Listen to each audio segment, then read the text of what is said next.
నమస్తే, నేను మీ ఆలి. చాలామంది ప్రకృతి ప్రేమికులు అలాగే పక్షి ప్రేమికులు ఉంటారు. కానీ అంతరించిపోతున్న పిచ్చుకలకు ఒక ప్రేమికుడు ఉన్నాడు. అతనే మహేష్. నిజంగా ఆ అంతరించిపోతున్న పిచ్చుకల్ని కాపాడడం కోసం ఆయన స్వయంగా ఆవాస గూళ్ళు తయారు చేసి ఉచితంగా ఇస్తున్నారు. ఈ పిచ్చుకల్ని భావితరాలకి చూపించాలని ఒక లక్ష్యంతో ఆయన వర్క్ చేస్తున్నారు. అసలు ఆయన ఉద్దేశం ఏంటి, అసలు ఆ పిచ్చుకల గూళ్ళు ఎలా తయారు చేస్తున్నారు, వాటిని ఎలా సంరక్షిస్తున్నారు, ఎలా కాపాడుతున్నారు, వాట్ ది స్టోరీ. పిచ్చుకలు ఒకప్పుడు ప్రతి ఇంటి స్నేహితులుగా ఇళ్ల పైకప్పులపై కిలకిల కోతలతో గూళ్లు కట్టుకునేవి. కానీ పట్టణాల విస్తరణ, కాంక్రీట్ జంగిల్, ఆహార కొరత వల్ల ఈ చిన్న పక్షులు అంతరించే జాతుల జాబితాలో చేరాయి. దీంతో పశ్చిమ గోదావరి జిల్లా జంగారెడ్డిగూడెంలో యువ పరిశోధకుడు వీరా మహేష్ పిచ్చుకలను కాపాడేందుకు కృషి చేస్తున్నారు. 2012లో తన ఇంటిలో చెక్కగూళ్లు అమర్చి మిషన్ స్పారోను మొదలుపెట్టాడు మహేష్. ఒకప్పుడు పశ్చిమ గోదావరి జిల్లాలో 2014లో సర్వే చేసినప్పుడు 2080s నుంచి 14 వరకు సర్వే చేశామండి. అంటే 1980లో స్పారోస్ ఎలా ఉన్నాయి, 2014కి వచ్చేటప్పటికి పరిస్థితులు ఎలా ఉన్నాయంటే దగ్గర అన్ని జిల్లా మొత్తం కూడా 95% వాటి పాపులేషన్ డిక్లైన్ కనపడిందండి. కారణం ఏంటంటే అబ్జర్వ్ చేయగా వాటి ఫీడింగ్ హ్యాబిట్స్ అంటే ఫుడ్ రిసోర్సెస్ తగ్గిపోవడం ఒకటి మెయిన్ రీజను.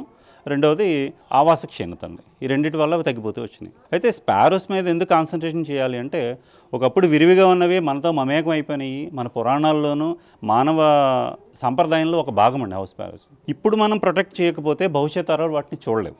భవిష్యత్ తరాలు చూడాలి అంటే వాటిని ఇప్పుడు మనం ప్రొటెక్ట్ చేయగలగాలండి. అంటే ఉన్న పరిస్థితులు మనం ఏం చేయగలంటే కృత్రిమ ఆవాసాలను ఇవ్వడం అనేది ఒక మార్గం అండి. 2012 నుంచి ప్రస్తుతానికి మేము 700 గూళ్ళని ఊళ్ళో ఏర్పాటు చేశానండి. 97% తోటి ఆక్యుపెన్సీ జరిగిందండి. సో అవి సంవత్సరానికి 3 లేదా 4 సార్లు ఒక్కొక్క గూళ్ళలోనే అవి ప్రజన్నం చేసుకోవడం ఉన్నాయి. సో దీన్ని బట్టి జంగారెడ్డిగూడెం టౌన్లో హౌస్ స్పారోస్ దగ్గర 100 కంటే తక్కువ ఉండేవి. ప్రస్తుతానికి వాటి సంఖ్య 3000 పైచీలకు వచ్చిందండి ప్రస్తుతానికి. ఒక గూడు నుంచి 12 పిచ్చుక పిల్లలు పుట్టడం చూసి ఈ దిశగా మరింత పట్టుదలతో పనిచేశారు. ఇప్పటి వరకు జంగారెడ్డిగూడెంలో 700కు పైగా కృత్రిమ గూళ్లు ఏర్పాటు చేసి వందల సంఖ్యలో పిచ్చుకల సంతానోత్పత్తికి దోహదం చేశారు. సెల్ టవర్ రేడియేషన్ వల్ల పిచ్చుకలు అంతరించిపోతున్నాయన్న అపోహను ఖండిస్తూ 2019 నుంచి 2024 మధ్య 30 టవర్ల వద్ద 532 గోళ్లను అమర్చి రేడియేషన్ ప్రభావం లేదని నిరూపించారు. రేడియేషన్ ఎఫెక్ట్ అయితే హౌస్ స్పారోస్ మీద లేదండి. అది ఒక నానుడి ప్రజల నుంచి అలా అది ఒక టాక్ అలా ప్రజల్లో వచ్చిందండి. అది వాస్తవానికి అయితే హౌస్ స్పారోస్ మీద రేడియేషన్ ఎఫెక్ట్ అయితే లేదండి. ఉంటే ఈ పాటికి పూర్తిగా ఎగ్జాస్ట్ అయిపోవాలి, పూర్తిగా అంతరించిపోయి ఉండాలండి. కానీ అలా జరగలేదు. ఉన్నాయి అవి మనకి సాగుతున్నాయి. ఎందుకంటే మేము జంగారెడ్డిగూడెం టౌన్లోనే మొత్తం 13 సెల్ ఫోన్ టవర్లు ఉన్నాయండి. ప్రతి సెల్ ఫోన్ టవర్ దగ్గర నుంచి ఎంత డిస్టెన్స్లో ఎంత రేడియేషన్ ఉంటుంది అనేది రేడియేషన్ తీసుకున్నాము. తర్వాత పర్టికులర్ డిస్టెన్స్లో నెస్ట్ బాక్సులు పెట్టుకుంటూ వెళ్ళామండి. Below 200 metres, 300 to 500 metres, beyond 500 metres. ప్రతి చోట కూడా వాటి ప్రజనంలో కానీ నెస్ట్ బాక్సులను ఉపయోగించుకోవడంలో కానీ ఎలాంటి మార్పు లేదు. బిసైడ్ దిస్ పాపులేషన్ పెరుగుతూనే వచ్చిందండి. పిచ్చుకల క్షీణతకు అసలు కారణాలు వాతావరణ మార్పులు, ఆవాసాల లేమి, ఆహార కొరత అని స్పష్టం చేశారు.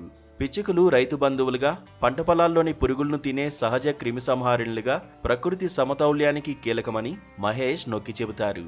ప్రతి ఇంటి దగ్గర చిన్న చెక్కగూడు, కొద్దిగా బియ్యం, నీరు పెడితే ఈ జాతిని కాపాడవచ్చని ప్రజలకు విజ్ఞప్తి చేస్తున్నారు. ఇదివరకు మా చిన్నప్పుడు బాగా ఒక 25 సంవత్సరాల క్రితం చూసేవాళ్ళం అండి. ఆ తర్వాత మధ్యలో బాగా అంతరించిపోయినాయి. కొంతమందికి పక్షుల గురించి కూడా ఇప్పుడు వచ్చే వాళ్ళకి తెలియట్లేదు. కాకపోతే ఏంటంటే మా దగ్గర మాత్రం ఇప్పుడు ఈ పక్షులన్నీ ఎక్కువగా ఉండటం మాకు ఎంతో సంతోషంగా ఉంది.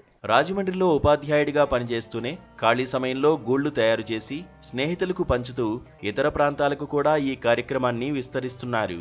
మహేష్ ఈ ప్రయత్నాలకు అనేక అవార్డులు, ప్రశంసలు అందుకున్నారు. ప్రతి ఆదివారం రోజున చిన్నారులు ఆయన ఇంటికి వచ్చి పిచ్చుకలను తిలకిస్తూ ఆనందిస్తారు.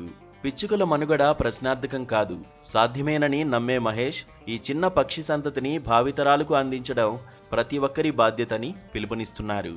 చూసారు కదా మహేష్ గారి యొక్క ఆలోచన విధానం. అంతరించిపోతున్న పిచ్చుకల్ని కాపాడడమే లక్ష్యంగా ఆయన ఇంటికాడ ఏదైతే ఈ పిచ్చుక గూళ్ళని తయారు చేసి ప్రతి ఒక్కరికి ఫ్రీగా ఉచితంగా ఇస్తున్నారు. ప్రతి ఓళ్ళు కనుక ఈ అంతరించిపోతున్న పిచ్చుకల్ని కాపాడగంత తరాలకి భవిష్యత్తులో మనం ఏమైనా పిచ్చుకల్ని చూపించే వాళ్ళం మంచు అని గట్టిగా చెప్తున్నారు. మరో మంచి ఎపిసోడ్తో మళ్ళీ మీ ముందుకు వస్తాను. కీప్ వాచ్ ఏబీ ఆంధ్రజ్యోతి, మీ ఆలి.